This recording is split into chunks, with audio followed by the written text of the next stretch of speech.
て今日は、サンディエゴ地区大会代表で、海外高校生による日本語スピーチコンテストに、で見事、優勝を果たしましたトーリーパイン高校出身の、ダコタ・スラック君、それから、エスコンリードの高校で日本語を勉強しているジャッキーさんに、いろいろと大会の様子とインタビューを行っていただきたいと思います。今日はよろしくお願いします。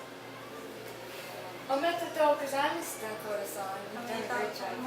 Thank you, thank you. So, what I'm most curious about is, does anybody in your family speak Japanese or work in Japan or something? As a matter of fact, no.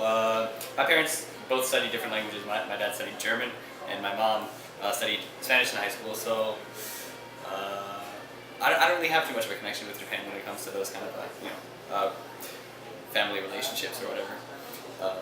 If not, what got you interested in learning Japanese? Well, originally it was a time in 5th grade. You know, every day we had this different. We had this free reading time. Same here. Right. But one day I forgot my book, so I went over to my teacher's little shelf that she had of books, and I took one of the books, and it was a manga actually. It's called Full Metal Alchemist, and quite popular. And I was reading it, and I don't know, I really had an interest in that anime, and it got me interested in tons of different stuff about the Japanese culture. I just wanted to learn more and more and more, and that's basically how it started. How long have you been studying Japanese? Well, I started studying in 7th grade. I took Japanese. Yes. It's a good age before you get too old to Right. really. Indeed. セブンスグレード、日本語では何歳ですか？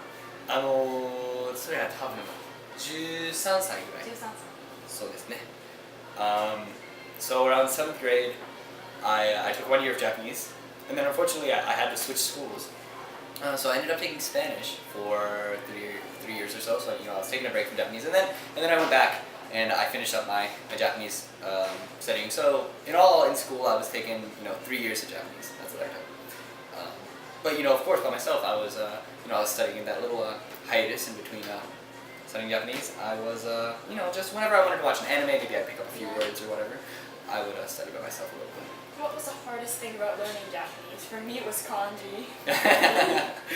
Kanji is definitely a huge pain in the butt, huh? Yes. I would say probably for me, rather than what was the hardest, I think the biggest obstacle for me was finding people to talk with. Yeah. I think in learning a language, the best thing to do is just find people to talk with, practice as much as you possibly can, and that's how you're gonna get good at it. Yeah.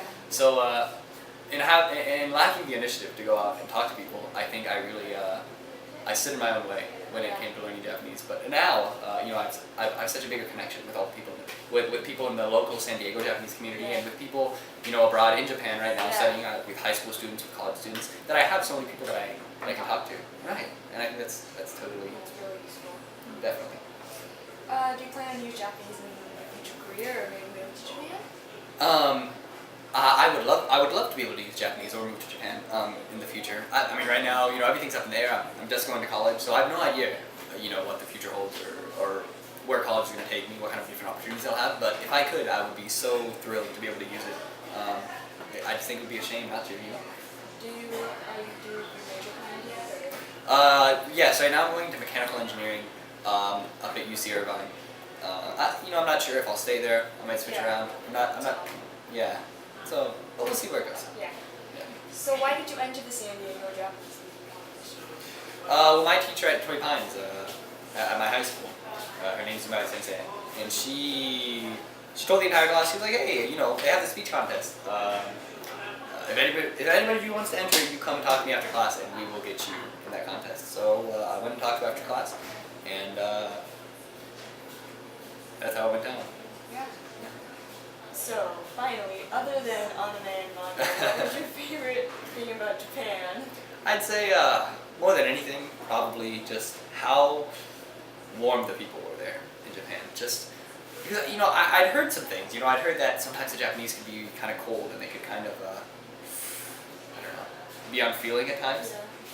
But I didn't experience that at all. You go around, you talk to people, you speak a little Japanese, and they they just open up and they're so hospitable and they're so warm and nice, and that really just impacted me. Yeah. So definitely that was probably my favorite thing. Okay. Well, thank you for letting me interview you, and I'm sure you'll be fine with your job. Thank you.